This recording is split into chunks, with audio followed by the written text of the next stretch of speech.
Hello everyone, नमस्कार। एक बार फिर से आप सभी का बहुत बहुत स्वागत है लोधाजी क्लासेस के बीए प्लेटफॉर्म पर। तो चलिए शुरू करते हैं फिर से। बीए फर्स्ट ईयर के अंतर्गत बीए, बीएससी, बीकॉम सभी फर्स्ट ईयर वाले बच्चों के लिए फाउंडेशन कोर्स, ठीक है ना। जैसा आप सभी जानते हैं कि बीए, बीएससी, बीकॉम और बीएचएससी, बीबीए फर्स्ट ईयर में फाउंडेशन कोर्स जो है आपका सभी का सेम रहता है, कोई चेंजेस नहीं होता है। अब चूंकि बीए फर्स्ट ईयर से हमने ये इसको स्टार्ट किया है, फाउंडेशन की न्यू बैच स्टार्ट की है 2026 या 26 से आगे वाले बच्चों के लिए, जिसमें हमने शुरुआत की है फर्स्ट ईयर के अंतर्गत इंग्लिश लैंग्वेज से, ठीक है ना। इसके बाद में हिंदी, उसके बाद पर्यावरण और फिर योग एवं ध्यान। तो इस प्रकार जो 4 पेपर बनते हैं आपके फर्स्ट ईयर के, वो चारों वन बाय वन करके हम जल्दी कवर करेंगे। और एक बात और मैं आपको स्पेशली बता दूं, कई बच्चों के कमेंट आई थी मेरे पास में कि सर ये स्टार्टिंग में आपने फाउंडेशन कोर्स को ही क्यों लिया है। तो उसके पीछे रीजन ये है क्योंकि हमारे सिलेबस में एकमात्र फाउंडेशन कोर्स ही है जो बीए और बीए के अलावा जो अन्य माध्यम है, जैसे बीएससी, बीकॉम आदि आदि, उन सभी से ये मैच करता है, उन सभी के लिए होता है। और बेसिकली जब आप मुख्य सब्जेक्ट पढ़ना चालू कर देते हैं, जैसे मेजर, माइनर या ओपन इलेक्टिव हो या फिर वोकेशनल सब्जेक्ट हो, तो उनके बाद में ना आपको फाउंडेशन से थोड़ी सी नजर हट जाती है। और उस नजर हटने के कारण कई दुर्घटनाएं इस वर्ष भी हो चुकी है। 2025 में मैक्सिमम स्टूडेंट को वोकेशनल में सप्लीमेंट्री आई है ना। एज यू नो, वोकेशनल में सप्लीमेंट्री देखी गई है इस वर्ष 2025 में, तो ये गलती आपको नहीं करना है। और इसी कारण से मैंने स्पेशल क्लासेस फाउंडेशन कोर्स की मैं लेकर के आया हूं, जिसमें हम डिटेल चर्चा भी करेंगे, डिटेल में भी बात करेंगे और साथ ही साथ में उसके एमसीक्यू क्वेश्चन आंसर भी लगाएंगे, ताकि आप मैक्सिमम क्वेश्चन आंसरों पर जो है प्रैक्टिस करके और अच्छे से आंसर जो है टिक लगा पाए, या उसको जो है अच्छे से ऑप्शनल, चूंकि आप जानते हैं एमसीक्यू में आपसे फाउंडेशन में एग्जाम में प्रश्न पूछे जाते हैं, है ना। तो कोई भी कंफ्यूजन आपकी ना रहे, इसलिए डिटेल क्लासेस में फाउंडेशन के लेकर के आया हूं। पिछले क्लासेस में हमने सिर्फ एमसीक्यूज की बात की थी, डिटेल स्टोरी को हमने कवर नहीं किया था, लेकिन अब जो ये न्यू बैच स्टार्ट हो रही है इसमें डिटेल भी कवर करेंगे। तो आइए शुरू करते हैं। आज हमारे फर्स्ट ईयर में इंग्लिश लैंग्वेज के अंतर्गत सेकेंड क्लास होने जा रही है, और सेकेंड के अंतर्गत हमारा आज का टॉपिक है नेशनल एजुकेशन। जी हाँ, नेशनल एजुकेशन, ये इसको आप एक ऐसे बोल सकते हो, निबंध बोल सकते हो, जो कि मोहनदास करमचंद गांधी जी के द्वारा लिखित है, अर्थात कि महात्मा गांधी जी के द्वारा लिखित है। तो नेशनल एजुकेशन पर, राष्ट्रीय शिक्षा पर गांधी जी के क्या विचार रहे हैं, क्या उनका कहना है, इन सारी बातों पर हम पहले डिटेल में चर्चा करेंगे। और उसके बाद इसी एजुकेशनल सिस्टम पर बेस्ड कुछ क्वेश्चनों को हम जो है अटेम्प्ट भी करेंगे, है ना। लेकिन आगे बढ़े उससे पहले मैं आपको यह भी बता दूं कि BA first, second, third year, तो जैसा कि आप सभी जानते हैं कि ये जो प्लेटफॉर्म है लोधाजी क्लासेस, यह प्लेटफॉर्म सिर्फ फाउंडेशन कोर्स के लिए ही नहीं, बल्कि बीए के संपूर्ण, मतलब फर्स्ट, सेकेंड, थर्ड ईयर, तीनों ही ईयर के लिए ऑल सब्जेक्ट में कवर करवाता हूं इस प्लेटफॉर्म पर। जहां पर अभी तक 60 से ज्यादा सब्जेक्ट में कवर करवा भी चुका हूं आप लोगों को, जिसमें आपके मेजर, माइनर, है ना, इलेक्टिव और आपके वोकेशनल सब्जेक्ट सभी लगभग कवर हो चुके हैं।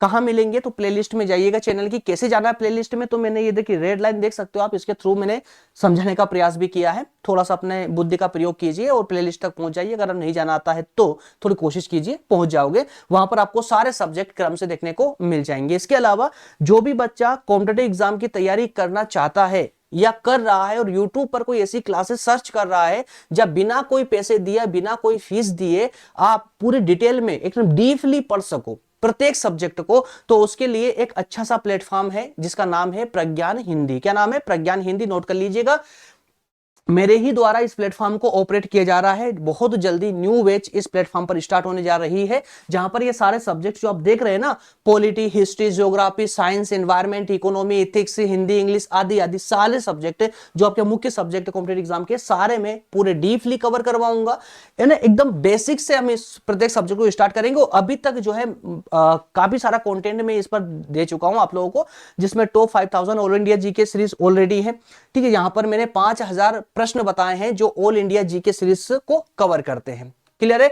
तो इतना एक्सप्लेनेशन मेरे ख्याल से काफी होगा आप लोगों के लिए। चलिए, इसके बाद में जिन बच्चों के पास में नोट्स नहीं है, या कहें कि फाउंडेशन की स्पेशल सामग्री नहीं है पढ़ने के लिए, उनके लिए एक स्पेशल नोट्स की व्यवस्था मेरे द्वारा की गई है, जहां पर आपके देख सकते हैं आप, फाउंडेशन के चारों ही सब्जेक्ट आपके सामने हैं, जिसमें हिंदी, इंग्लिश, योग एवं ध्यान, पर्यावरण आदि चारों पार्ट आपके फाउंडेशन कोर्स के अवेलेबल है। आप चाहे तो ले सकते हैं। कैसे मिलेगा? आप जो भी मेरे पास पढ़ रहे हैं ना, सबके पास मेरे व्हाट्सएप नंबर अवेलेबल है। जिनके पास नहीं है वो नंबर यहां से ले लीजिएगा। इस नंबर पर आप मैसेज करके इस नोट्स की जानकारी आप मुझसे ले सकते हैं। बस शर्त यही है कि इस पेज का स्क्रीनशॉट लेकर के और आप इस नंबर पर व्हाट्सएप कर दीजिए, बाकी जानकारी आपको व्हाट्सएप पर दे दी जाएगी। चलिए अब शुरुआत करते हैं हमारे टॉपिक की। आज का टॉपिक है हमारा नेशनल एजुकेशन, और इस नेशनल एजुकेशन के इस टॉपिक को हम 2 पॉइंटों के माध्यम से कवर करेंगे, जैसा कि मैं प्रत्येक लेक्चर में करता आ रहा हूं अभी न्यू बैचेस में। सबसे पहले तो हम नेशनल एजुकेशन का जो ये ऐसे है इसकी हम समरी को समझेंगे, कंप्लीटली समरी को समझेंगे। उसके बाद में इस समरी पर आधारित कुछ क्वेश्चन आंसर होंगे जिन पर को हम अटेम्प्ट करेंगे, ठीक है ना। 2 पॉइंट के माध्यम से हमारा आज का सेशन कवर होगा। तो चलिए शुरुआत करते हैं। सबसे पहले तो गांधी जी के कुछ विचार समझ लेते हैं, विचार जान लेते हैं कि ये टॉपिक या कहे कि नेशनल एजुकेशन नामक ऐसे महात्मा गांधी ने लिखा क्यों, इसके पीछे क्या कारण हो सकता है। तो ये पॉइंट पढ़ करके आपके दिमाग में वो चीज आ जाएगी। सुनिएगा, Mahatma Gandhi argued that the British introduced education system in India was deeply flawed. क्या कहा गांधी जी ने? गांधी जी ने कहा कि ब्रिटिश सरकार के द्वारा, ये कहानी कब की है दोस्तों? 1921 में आई थिंक ये निबंध लिखा गया था। तो मतलब जब भारत गुलाम था, ठीक है ना, ब्रिटिश सरकार यहां पर मौजूद थी, उस समय उन्होंने ये ऐसे लिखा था। तो उस समय की परिस्थितियों को बयां करते हुए ही, या कहें कि उस समय के एजुकेशन सिस्टम को बताते हुए गांधी जी ने ऐसे लिखा था। तो इनका कहना है कि ब्रिटिश सरकार ने जो एजुकेशन सिस्टम भारत में लॉन्च किया है वह पूर्णतः दोषपूर्ण सिस्टम है, या दोषपूर्ण एजुकेशन सिस्टम है। जिन बच्चों को इंग्लिश नहीं आती ना, वो भी ध्यानपूर्वक पहले क्लास में बने रहे। एक एक पॉइंट समझ आएगा, एक एक बात समझ आएगी। और हिस्टोरी को अगर आपने समझ लिया ना, तो मैं बता रहा हूं ना, एग्जामिनर की औकात नहीं, कहीं से भी क्वेश्चन लाके आपके सामने रख देगा, आप अटेम्प्ट करके आओगे।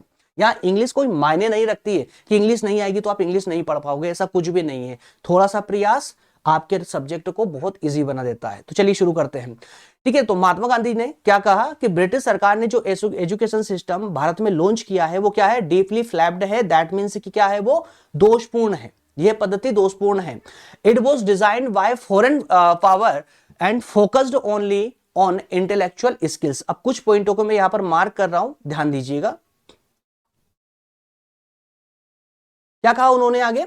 उन्होंने कहा है कि ये जो सिस्टम है ना, ये सिस्टम जो है ये विदेशी ताकतों के द्वारा लॉन्च किया गया है, जिसमें ओनली इंटेलेक्चुअल स्किल्स को फोकस किया गया है।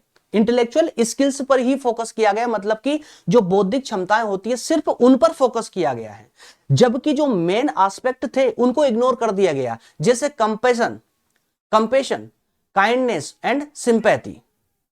अब भारतीय संस्कृति से अगर आप जुड़े हो तो आपको अच्छे से पता है कि भारतीय संस्कृति में कंपेशन, काइंडनेस या सिंपैथी का क्या महत्व है। मतलब करुणा, दया या सहानुभूति कितनी आवश्यक है प्रत्येक व्यक्ति के अंदर, है ना। ये भारतीय संस्कृति की मूलभूत पहचान है, जबकि इसी पहचान को इंडियन एजुकेशन सिस्टम से छीन लिया गया। किसके द्वारा? ब्रिटिश सरकार के द्वारा। It also neglect physical education and dignity of manual work. जो शारीरिक श्रम या शारीरिक विकास, इन दोनों को भी नजरअंदाज किया गया इस सिस्टम में। कुल मिलाकर के जो ब्रिटिश सरकार के द्वारा एजुकेशन सिस्टम लॉन्च किया गया था, उसमें क्या बताया गया? सिर्फ और सिर्फ इंटेलेक्चुअल स्किल्स पर फोकस किया गया, बाकी सारे जो महत्वपूर्ण एस्पेक्ट थे उन सबको छोड़ दिया गया। इस बात को हम आगे और बेहतर तरीके से समझेंगे। बस शर्त यही है कि क्लास के एंड तक बने रहिएगा। एक भी क्वेश्चन आपका छूटेगा नहीं एग्जाम में, चाहे कितने भी टफ लेवल पर क्वेश्चन आ जाएगा, एक भी क्वेश्चन छोड़ करके नहीं आओगे।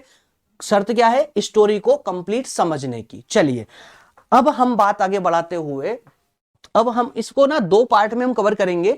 सबसे पहले पार्ट में तो हम ये देखेंगे कि महात्मा गांधी ने जो उस एजुकेशन सिस्टम था, तात्कालिक शिक्षा प्रणाली जो थी उस समय की, उसमें क्या प्रॉब्लम बताई है।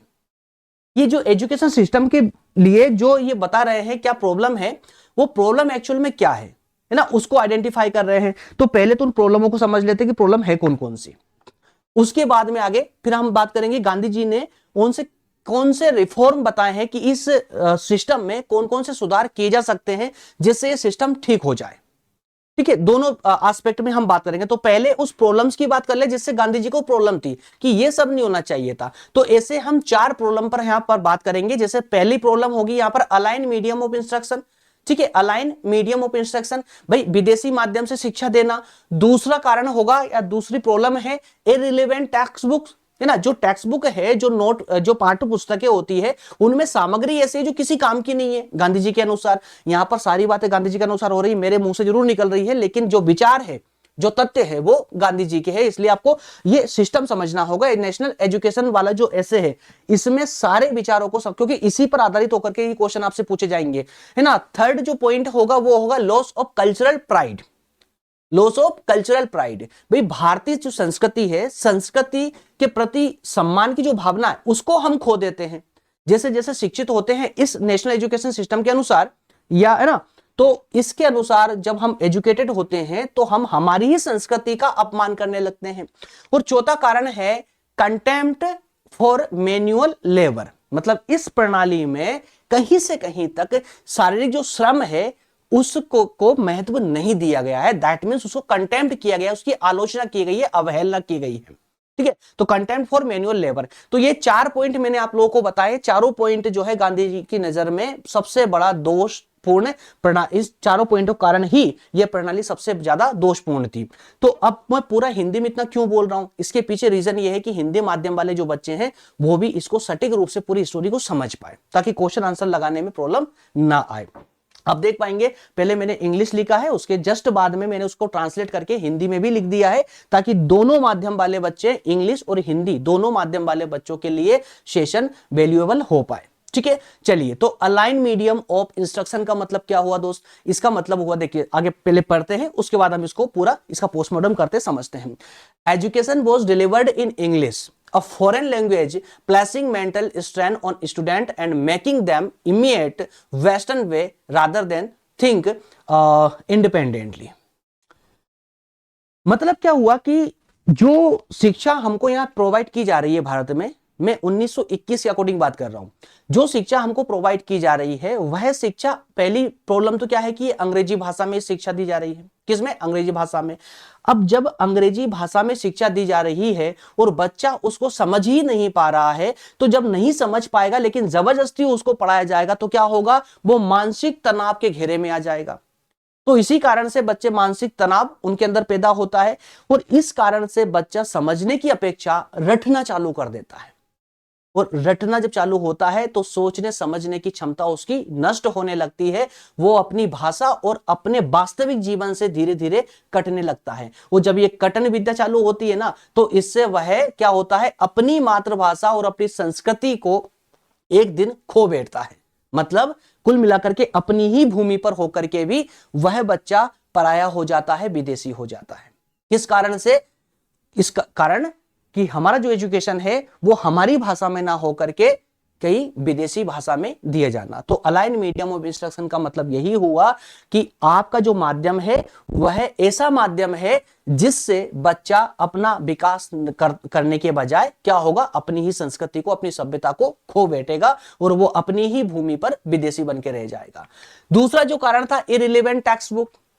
तो गांधी जी का कहना है कि इस समय जो पाठ्य पुस्तकें आपने शामिल की है वो पाठ्य पुस्तकें बच्चों के किसी काम की नहीं है। क्यों नहीं है? क्योंकि उन पाठ्य पुस्तकों में व्यक्ति का या बच्चे का जो ग्रामीण जीवन है उस ग्रामीण जीवन से संबंधित किसी प्रकार के कोई मुद्दे है ही नहीं, जिससे बच्चे को कभी लगेगा ही नहीं कि उसके एजुकेशन में जो वो पढ़ रहा है वो उसके रियल लाइफ में, मतलब वास्तविक जीवन से मेल भी खाता हो। तो जो हम पढ़ाना चाहते हैं बच्चों को, उनके वास्तविक जीवन से वो मेल खाता हो, है ना, जिससे वो अपनी सभ्यता, अपनी संस्कृति के बारे में कुछ सीखे, आगे बढ़े, उनके गांव या परंपराओं से वो दूर ना होने के बजाय उनके और नजदीक जाए। तो ऐसा कंटेंट टेक्स्ट बुक में होना चाहिए। और ये झलक तो आज वर्तमान में भी 2025 की बात कर रहा हूं, आज के वर्तमान के आज स्कूल्स के टेक्स्ट बुक में देख सकते हो आप लोग, है ना, कंटेंट में देख सकते हो। कुछ इसी प्रकार का मटेरियल है जो बच्चों पे जबरदस्ती थोपा जा रहा है ना। एलकेजी यूकेजी से ही लेकर के 12th तक जो है कुछ इस प्रकार की सामग्री थोपी जाती है जो वास्तविक रूप से किसी काम की नहीं है, जिसे बच्चा समझ ही नहीं पाता और वास्तविक रूप से 12th तक वो सिर्फ रटता है। तो कुछ कमजोरियां ऐसी है जिनमें हालांकि सुधार हो चुका है, लेकिन अभी भी हमारे एजुकेशन सिस्टम में बहुत सारी कमियां हैं, जो बहुत सारी कमियां भरी पड़ी है, जिनमें सुधार करना बहुत जरूरी है। अब देखते हैं कब तक इन सबकी आंखें खुलती है। खैर, तीसरा जो कारण था वो था लॉस ऑफ कल्चरल प्राइड। अरे भाई, जब इस प्रकार का एजुकेशन सिस्टम होगा, है ना, जब बच्चा विदेशी लैंग्वेज के आधार पर अपनी शिक्षा को पूर्ण कर रहा होगा, तो ऐसी स्थिति में वह अपनी संस्कृति का सम्मान कैसे ही कर पाएगा। The system taught students to view their own civilization as a backward and worthless.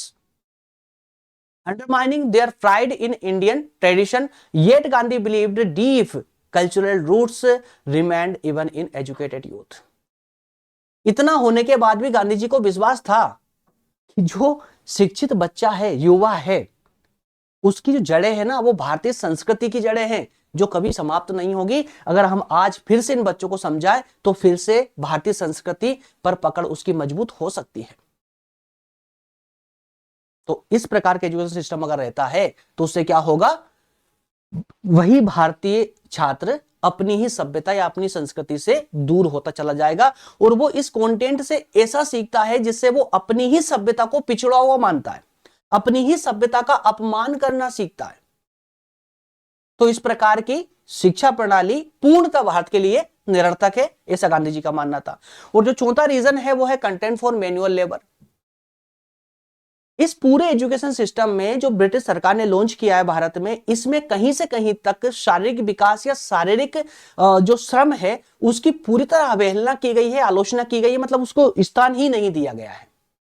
जबकि गांधी जी का मानना है कि एजुकेशन सिस्टम में शारीरिक श्रम को स्थान देना बहुत जरूरी है, क्योंकि भारत की अभी ऐसी स्थिति नहीं है कि हम पूर्णतः शिक्षा प्रणाली पर डिपेंड हो सके या कहें कि हम पूर्णतः भारतीयों के लिए जो है या भारतीय बच्चों के लिए सार्वभौमिक शिक्षा प्रणाली को फ्री कर सके। तो ऐसी स्थिति में हम बच्चों के शारीरिक श्रम को इसमें इंक्लूड करके और अपने सिस्टम को मजबूत बना सकते हैं। इससे डबल फायदा होगा, तो सिस्टम को भी सपोर्ट मिलेगा, साथ ही साथ में जो बच्चे हैं वो भी अपना चरित्र निर्माण कर पाएंगे और आत्मनिर्भर बन पाएंगे। और जब आत्मनिर्भर बन पाएंगे तो वो संभवतः अपनी शिक्षा का जो खर्च होगा, अधिकतम खर्च वो अपने आप से जुटा पाएंगे।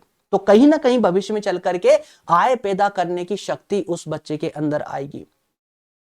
तो गांधी जी के कुछ विचार थे, कुछ पॉइंट, हालांकि इससे भी ज्यादा पॉइंट हैं जिनके आधार पर गांधी जी ने इस एजुकेशन सिस्टम में कमियां निकाली है, लेकिन ये 4 बिंदु मैंने आप लोगों को दिए हैं, बस इतना कर लीजिएगा। इसके बाद में अब देखिए गांधी जी ने क्या प्रपोज्ड दिया, क्या रिफॉर्म करने के लिए, क्या सुधार करने के लिए किस प्रकार के सुझाव दिए हैं, जरा उन सुझावों को भी अब देख लेते हैं। जो अभी तो हमने कमियां देख ली, अब गांधी जी के सुझाव देख लेते हैं, थोड़ा स्पीड से देखेंगे। 6 सुझाव हम यहां पर देखने वाले, 6 पॉइंट देखने वाले। सबसे पहला सुझाव उन्होंने दिया यूज ऑफ मदर टंग।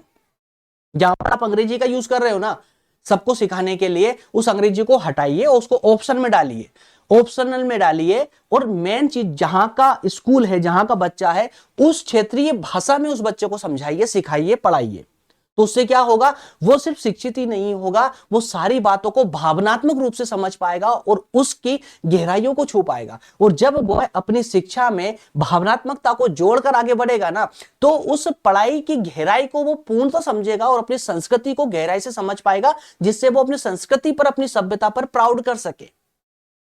इसलिए गांधी जी का पहला मानना था, पहली शर्त थी कि मदर टंग को यूज किया जाए, किसमें, शिक्षा प्रणाली में। दूसरी थी रिलेवेंट करिकुलम। रिलेवेंट करिकुलम, अरे भाई जो आप पाठ्य पुस्तकें दे रहे हैं वो रिलेवेंट नहीं है, रिलेवेंट बनाइए।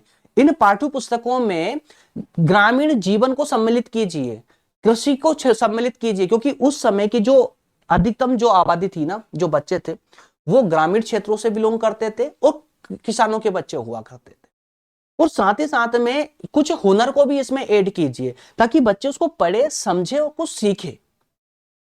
फालतू की पोइम से, स्टोरियों से कोई मतलब नहीं था, बल्कि कुछ ऐसी चीजें उसके अंदर होना चाहिए जिससे बच्चा पढ़ करके और अपने जो है अपने वास्तविक जीवन को उसमें देख सके, उससे अपने आप को कनेक्ट कर सके, अपनी संस्कृति पर वो गर्व कर सके। राइट। थर्ड पॉइंट था यहां पर, थर्ड पॉइंट देखने को मिलेगा education through craft. Gandhi ji ने एक और तालीम, एक नाम दिया, एक नई तालीम के नाम से एक और जो है उन्होंने सुधार, रिफॉर्म दिया, एजुकेशन थ्रू क्राफ्ट। क्राफ्ट के माध्यम से एजुकेशन, मतलब अगर उसमें हिंदी में ट्रांसलेट करूं तो शिल्प कार्य के माध्यम से शिक्षा देना। तो इनका सामान्य अर्थ में समझाते हुए चलता हूं। देखिए इनका कहना था गांधी जी का कि आप एजुकेशन में सिर्फ कुछ ऐसी वस्तुओं को ही शामिल करके मत रखें जिससे बच्चा सिर्फ बौद्धिक रूप से शक्तिशाली बने, बल्कि कुछ इस प्रकार के कंटेंट को शामिल कीजिए जिससे बच्चा कुछ सीखे, अपनी प्रतिभा को उकेरे। जैसे हस्तशिल्प है ना, काष्ठ कला, बुनाई, कृषि है ना, आदि आदि कार्यों को यहां पर सिखाना चाहिए। शिक्षा में जो सक्रिय भागीदारी जब बच्चा लेगा तो उन्हें शिक्षा का खर्च चलाने में भी मदद मिलेगी, क्योंकि नए नए हुनर सीख करके बच्चा स्कूल से बाहर निकलेगा। है ना, तो बच्चे में आत्मनिर्भरता का सम्मान आएगा, श्रम करने का सम्मान जागेगा। लेकिन आज भारत में क्या होता है, अरे जो शारीरिक श्रम करता है उसे नीचे या माना जाता है, उसे हम क्या कहते हैं, मजदूर कहते हैं। सिर्फ भारत में ऐसी स्थिति है मजदूरों की, आप फॉरेन में जाइए तो वहां पर ये सब देखने को नहीं मिलेगा, क्योंकि वहां का कल्चर ही ऐसा था ना। लेकिन भारत में इस एजुकेशन सिस्टम को लॉन्च करने के बाद में क्या हुआ, जो कार्य के हिसाब से जनता का बंटवारा हो गया। तो अगर बच्चों को हम ये सब कुछ सिखाएं उनके एजुकेशन में, तो संभवतः वो शारीरिक श्रम का सम्मान करेंगे। चलिए, फोर्थ पॉइंट था होलिस्टिक डेवलपमेंट। तो एजुकेशन का मतलब सिर्फ बौद्धिक विकास करना नहीं होता है, बल्कि एजुकेशन एक ऐसा सिस्टम होना चाहिए जिससे बच्चे के प्रत्येक क्षेत्र का विकास हो, प्रत्येक क्षेत्र का विकास हो। जैसे देखिए, education must draw out physical, intellectual and spiritual capacities, not just literacy. प्रत्येक क्षेत्र में, चाहे वो शारीरिक क्षेत्र हो, चाहे वो बौद्धिक क्षेत्र हो, चाहे वो आध्यात्मिक क्षेत्र हो, सभी क्षेत्रों में बच्चे का विकास होना चाहिए, है ना। तो यहां पर गांधी जी ने कुछ ये जो होलिस्टिक डेवलपमेंट की बात कही है, संपूर्ण या समग्र विकास की बात कही है, वो ऐसे ही नहीं होगा, बल्कि एजुकेशन सिस्टम में एक विशेष परिवर्तन के साथ ये संभव है। इसके बाद में अफोर्डेबल एंड यूनिवर्सल एजुकेशन। तो सिंपल सी कहानी है कि भैया सार्वभौमिक शिक्षा प्रणाली को लागू कीजिए जो फ्री भी हो। लेकिन गांधी जी ने ये भी समझा है कि उस समय में एजुकेशन को फ्री करना इतना संभव नहीं है, लेकिन तो उसके लिए क्या कर सकते हो आप, उसके लिए बच्चे का या कहे कि उस छात्र के शारीरिक श्रम को उसमें इस्तेमाल करके और आप उसको हिस्सा बना सकते हो, जिससे फ्री शिक्षा देना भी संभव हो सके, हो जाए, और साथ ही साथ में सिस्टम में कोई प्रॉब्लम भी ना आए। ठीक है, वो लास्ट वाला था open to English for selective learning. तो जो अंग्रेजी माध्यम आपने आज बना रखा है समग्र विकास के लिए, समग्र एजुकेशन के लिए, उसे रोकिए, उसको एक ऑप्शन बनाइए। अगर जरूरत कभी हुई, देखिए क्या बोलते हैं कि Gandhi was not against learning English entirely.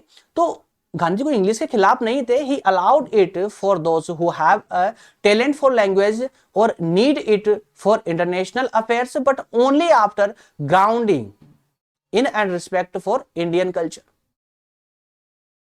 तो गांधी जी इंग्लिश के खिलाफ नहीं थे, बल्कि उनका कहना था कि जब मुद्दा इंटरनेशनल अफेयर्स का हो, है ना, जब मुद्दा अंतरराष्ट्रीय मामलों का हो या अंग्रेजी की आवश्यकता पड़े, तो उन छात्रों को आप अंग्रेजी में ट्रेंड कीजिए, कोई प्रॉब्लम नहीं है। लेकिन जब तक बच्चे को सिखाने की बात है, तब तक उसे आप उसकी क्षेत्रीय भाषा में सिखाइए। That's all. ये 6 पॉइंट हमने यहाँ पर रिफॉर्म्स में अर्थात कि सुधार में भी डिस्कस किए हैं। इसके बाद में आप यहाँ नोट्स में देखेंगे समरी इन शॉर्ट। तो इन शॉर्ट, है ना, शॉर्ट में एक समरी को मैंने 3 पैराग्राफ में डाला है, तो इसको आप नोट्स डाउनलोड करके पढ़ लीजिएगा, डिस्क्रिप्शन में नोट्स डाल दूंगा। जो हमने अभी डिटेल में समझा ना, उसी का शॉर्ट, है ना, संक्षिप्त रूप है। क्लियर है। अब इसके बाद में हम इस समरी पर डिपेंडेड कुछ क्वेश्चन आंसर लगाएंगे जो इसी पर पूरी तरह आधारित होंगे। पहला क्वेश्चन है, what does Gandhi ji believe the existing system of fails to cultivate in student. तो कहने का मतलब यह है कि गांधी जी के अनुसार, या गांधी जी जो है, जो मौजूदा शिक्षा प्रणाली है ना, उसे असफल क्यों मानते हैं, किस मामले में, तो बच्चों में अवरुद्ध के कारण, या बच्चों में किस चीज के पैदा होने ना होने के कारण इसको अवरुद्ध मानते हैं या असफल मानते हैं। तो देखिए, नॉलेज ऑफ इंग्लिश लिटरेचर, कि बच्चों में इंग्लिश का नॉलेज अपडेट नहीं हो पा रहा है, या फिर सिंपैथी, कंपैशन एंड काइंडनेस, करुणा, दया और जो है आपके सहानुभूति, ये नहीं आ पा रही है बच्चों में। एग्जैक्टली हमने पढ़ा भी इसको, सेकंड पैराग्राफ में पढ़ा था इसको, है ना। तो बच्चों में ये जो एग्जिस्टिंग आपका एजुकेशन सिस्टम है, यह बच्चों में क्या पैदा नहीं कर पा रहा है, सिंपैथी, कंपैशन एंड काइंडनेस पैदा नहीं कर पा रहा है। इसलिए ये एजुकेशन सिस्टम सही नहीं है, ये सिर्फ इंटेलेक्चुअल, है ना, इंटेलेक्चुअल के लिए ज्यादा बेहतर है, कहे कि बौद्धिक क्षमता के लिए मात्र ज्यादा सिलेक्टिव है, बाकी सब, है ना, ये डिफेक्टिव कह सकते हो। एक जो ऐसा सिस्टम जो डिफेक्टिव है गांधी जी के अनुसार, किस कारण से, क्योंकि इसमें जो भारतीय संस्कृति के अनुसार जो आवश्यक तथ्य होने चाहिए थे वो मौजूद नहीं है, जैसे सिंपैथी, कंपैशन एंड काइंडनेस। चलिए नेक्स्ट क्वेश्चन है, तो ऑप्शन यहां पर बी करेक्ट हो जाएगा। नेक्स्ट क्वेश्चन है, how does Gandhi ji view instruction through a foreign language. भैया विदेशी भाषा में विदेशी भाषा में जो एजुकेशन सिस्टम चलाया जा रहा है या शिक्षा प्रणाली शिक्षा दी जा रही है उसे गांधी जी कैसे देखते थे? तो it prepare student for global diplomacy, क्या ये जो है बच्चों को ग्लोबल डिप्लोमेसी के लिए तैयार कर रहा है, या फिर it is realistic and useful थी क्या, या ऑप्शन सी कहता है it make students foreigners in their own country. Exactly option C correct होगा यहाँ पर। गांधी जी के अनुसार जो विदेशी भाषा में शिक्षा प्रणाली है ये हमारे देश में हमारी ही भूमि पर इन बच्चों को विदेशी बना देती है। ऑप्शन सी यहां पर करेक्ट आंसर हो जाएगा, ठीक है ना। चलिए नेक्स्ट क्वेश्चन को देख लेते हैं। एक सेकेंड, इट्स ओके, स्लाइड आगे पीछे हुई है तो क्वेश्चन नंबर 2 से स्टार्ट हुआ है, कोई बात नहीं, आगे देखने को मिल जाएगा, वो स्लाइड आगे पीछे हो चुकी है। क्वेश्चन नंबर 3 है, according to Gandhi ji which medium of instruction is most appropriate for Indian education. भाई इंडियन एजुकेशन के अनुसार, या कहें कि गांधी जी के अनुसार भारतीय शिक्षा प्रणाली में कौन सा माध्यम सबसे बेहतर रहता है, बेहतर रहेगा गांधी जी के अनुसार? कौन सा माध्यम? इंग्लिश, सभी लेवल पर इंग्लिश, या फिर रीजनल वर्नाक्युलर्स, एग्जैक्टली मदर टंग, है ना। क्षेत्रीय भाषा, भारत की क्षेत्रीय भाषाएं क्षेत्रीय बच्चों को पढ़ाने के लिए बेस्ट ऑप्शन है। ऑप्शन यहां पर भी करेक्ट हो जाएगा। नेक्स्ट क्वेश्चन है, according to Gandhi ji the existing system of education. तो कहना है कि गांधी जी के अनुसार जो आज का मतलब उस समय का तत्कालिक जो शिक्षा प्रणाली है वह क्या है? परफेक्ट है, कंप्लीट है, डिफेक्टिव है, या लैगिंग है? कैसी है? डिफेक्टिव है ना, ठीक है। अगर आप स्टार्टिंग से लेक्चर ले रहे हैं ना तो आपको अब तक कुछ बोलने की जरूरत नहीं पड़ेगी, ऑप्शन सी यहां पर करेक्ट हो जाएगा। चलिए नेक्स्ट क्वेश्चन लेते हैं। नेक्स्ट क्वेश्चन है, यहां पर मैक्सिमम क्वेश्चन है पता, फिल इन द ब्लैंक्स के क्वेश्चन है और इस एग्जाम में पूछे भी जाते हैं और कई क्वेश्चन 2025 में इस बार आए हैं इस टाइप के। तो मैंने इन सभी क्वेश्चनों की जो लेवल है ना उसको अपग्रेड करके मैं आपके सामने लेकर के आया हूं ताकि आप किसी भी प्रकार से चूके नहीं, ठीक है। चलिए अगला क्वेश्चन है, अकॉर्डिंग टू गांधी जी के अनुसार the existing system of education is based on, तो जो एग्जिस्टिंग एजुकेशन सिस्टम है वो किस पर बेस्ड है? इंडिजिनस कल्चर पर, मतलब कि स्वदेशी संस्कृति पर है, या फॉरेन कल्चर पर है, मतलब विदेशी संस्कृति पर है? एग्जैक्टली भाई जो अभी एजुकेशन सिस्टम है वो फॉरेन कल्चर पर, ठीक है ना, फॉरेन कल्चर पर बेस्ड है। ऑप्शन बी यहां पर करेक्ट हो जाएगा, ज्यादा बोलने की आवश्यकता ही नहीं है। क्वेश्चन नेक्स्ट क्वेश्चन है, according to Gandhi ji real education is impossible through which medium? तो फॉरेन मीडियम। भैया जो वास्तविक एजुकेशन है, जो वास्तविक शिक्षा है वो कैसे दी जा सकती है बच्चों को? अरे उनकी क्षेत्रीय भाषाओं में दी जा सकती है, पॉसिबल। लेकिन इम्पॉसिबल की बात करेंगे तो विदेशी भाषा में पॉसिबल नहीं है ना। तो बच्चों को वास्तविक शिक्षा प्रदान करना अन्य भाषा में या विदेशी भाषा में संभव नहीं है गांधी जी के अनुसार। ऑप्शन यहां पर ए करेक्ट हो जाएगा। चलिए नेक्स्ट क्वेश्चन ले लेते हैं। Which of the following according to Gandhi in national education fails to teach a boy the difference between right and wrong in the home life?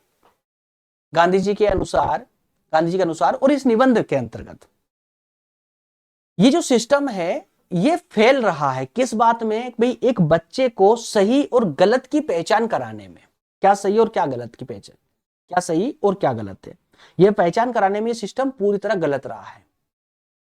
तो किसके अनुसार इसका जिम्मेदार कौन है? क्या उस सिस्टम की पाठ्य पुस्तकें हैं, टेक्स्ट बुक है? ऑप्शन ए कहता है, ऑप्शन बी कहता है द पेरेंट्स, या ऑप्शन सी कहता है the friends, and option D the nature. कौन इसके पीछे रिस्पॉन्सिबल है? तो टेक्स्ट बुक, उस समय की या उस एजुकेशन सिस्टम की जो टेक्स्ट बुक है वो इसके पीछे जिम्मेदार है, जिस कारण से बच्चों का मानसिक विकास नहीं हो पाता है। मानसिक विकास कब होगा? जब वो वास्तविकता को पढ़ेंगे, उसको समझेंगे और भावनात्मक रूप से उनका उसके साथ जुड़ाव होगा जो वो पढ़ रहे हैं। चलिए नेक्स्ट क्वेश्चन है, in which system of education is a student's own civilisation presented as imbecile, मतलब मूर्ख, और बर्बरस मतलब कि बर्बर, है ना, यूज करते हैं ना बर्बर जातियों के लिए, बर्बर जाति जिनमें कोई सभ्यता ना हो, सब क्या है ये? सुपरस्टिशस, है ना, मतलब कि अंधविश्वासी या यूजलेस, क्वेश्चन बोल रहा है कि गांधी जी, सब कुछ गांधी जी के अनुसार ही चल रहा है। क्वेश्चन कहता है कि जो एजुकेशन सिस्टम है, ये एजुकेशन सिस्टम जो है बच्चों को उनकी ही संस्कृति के बारे में सिखाता है कि आपकी संस्कृति कैसी है, आपकी संस्कृति मूर्ख है, आप जो है बर्बर जाति से बिलोंग करते हो, आप अंधविश्वासी हो, आप यूजलेस हो। कौन सिखाता है ये? तो ये मौजूदा शिक्षा प्रणाली सिखाती है। एग्जैक्टली आज भारतीय भूमि पर एक भारतीय दूसरे भारतीय से अंग्रेजी में भड़बड़ बात करते हुए नजर आता है। उसके पीछे कारण, उस पर आज भी है ना, आजादी के 70-75 साल बाद भी आज भी अंग्रेजों का प्रभाव मस्तिष्क पर इतना है कि अंग्रेजी बोलने में उनको सभ्यता नजर आती है। भारतीय भूमि पर होने के बावजूद दो भारतीयों के बीच में जो डिस्कशन होता है, जो बातचीत होती ना, वो हिंदी में नहीं होती। हिंदी में अगर है ना तो वहां पर वैल्यू बच्चे की गिर जाती है कि यार इसको अंग्रेजी बोलना नहीं आता है, बल्कि शर्म उसको करना चाहिए जो अंग्रेजी में भारतीय भूमि पर एक भारतीय से बात कर रहा हो। It's okay. अगर आप देखिए, भाषा कोई गलत नहीं होती है, ना कोई बेकार होती है ना। इतना कहना होगा कि सिर्फ अपनी जो भाषा है ना, जो आपकी भाषा है ना, उसका सम्मान करना सीख जाइए। That's all. और गांधी जी ने पूरी जीवन इसी में तो लगा दिया यार। गांधी जी का मानना भी यही तो था। इतना लंबा ऐसे उन्होंने क्यों लिखा था? इसी कारण लिखा था। तो गांधी जी के अनुसार जो सिस्टम, या कहें कि जो सिस्टम स्टूडेंट को अपनी ही संस्कृति को जो ये बताए कि आपकी संस्कृति मूर्ख है, आप बर्बर हो, या आप अंधविश्वासी हो, है ना, मतलब अपनी ही संस्कृति के खिलाफ कर दे, अपनी सभ्यता के खिलाफ कर दे, वह मौजूदा एजुकेशन सिस्टम था। जी हाँ, भारतीय भूमि पर पढ़कर के भारतीय बच्चा पूरी तरह पढ़ने के बाद में एजुकेटेड फॉरेनर बन जाता था, विदेशी बन जाता था। ऑप्शन यहां पर एक क्लियर हो जाएगा, सही हो जाएगा। नेक्स्ट क्वेश्चन लेते हैं। The fill in the blanks है, the education is calculated to wean student from his traditional culture. तो क्या भाई, प्रेजेंट एजुकेशन कहने का मतलब यह है कि यहां पर जो है education is calculated to win a student from his traditional culture. तो भाई जो उसका ट्रेडिशनल कल्चर है बच्चे का, स्टूडेंट का, उससे बच्चा किस प्रकार से उसको दूर करने में किसकी जिम्मेदारी है ना, कौन से एजुकेशन सिस्टम की है? क्या ओल्ड एजुकेशन सिस्टम था, new education system, moral education? तो आप सभी जानते हैं इसमें कुछ क्या होगा। ऑप्शन ए हो जाएगा प्रेजेंट एजुकेशन सिस्टम, मतलब जो उस समय का तात्कालिक जो एजुकेशन सिस्टम था वही इसके पीछे जिम्मेदार है। ऑप्शन यहाँ पर भी ये सही हो जाएगा। नेक्स्ट क्वेश्चन को ले लीजिए। अकॉर्डिंग टू गांधी जी क्या बोल रहे हैं? For education to be universal it must be, Gandhi ji का कहना था कि जो एजुकेशन है वो कैसे होनी चाहिए? सार्वभौमिक होना चाहिए। इट मस्ट बी फ्री, सार्वभौमिक और मुक्त शिक्षा प्रणाली हो, जिसे हर एक बच्चा उसको शिक्षा ले सके। लेकिन शिक्षा भी कैसी होना चाहिए? जो वास्तविक जीवन से परिचय करवाए बच्चे का। चलिए, ऑप्शन यहां पर एक करेक्ट हो जाएगा। नेक्स्ट क्वेश्चन को आप ले लीजिए। देखिए यहां पर जो फर्स्ट में क्वेश्चन नंबर फर्स्ट और सेकंड छूटा है ना, उसको हम देखेंगे, चेक करेंगे, शायद लास्ट में स्लाइड मिल जाएगी उसकी। नेक्स्ट है, according to Gandhi ji learning to fill in the blanks है, labour will demoralise the nation. भैया कौन सी ऐसी चीज है जो भारतीय या कहें कि राष्ट्रीय सम्मान को जो है डिमोरलाइज करे, है ना, घटा दे? क्या है? तो डिस्पाइस है, डिस्पाइस। तो ये जो despise labour will demoralise the nation, क्यों? अरे जो शिक्षा प्रणाली, मौजूदा शिक्षा प्रणाली है गांधी जी के अनुसार, जो मौजूदा शिक्षा प्रणाली है वो लेबर को क्या करती है, श्रम को क्या करती है? पूरी तरह से नजरअंदाज करती है। और जब अगर किसी एजुकेशन सिस्टम में श्रम को नजरअंदाज कर दिया जाएगा तो उस देश का जो सम्मान होगा, जो आत्मा होगी ना, वो क्या हो जाएगी? वो क्षीण होने लगेगी, डिमोरलाइज हो जाएगी। ऑप्शन यहां पर ए करेक्ट हो जाएगा। नेक्स्ट क्वेश्चन है, according to Gandhi ji why do many primary school teacher choose that job.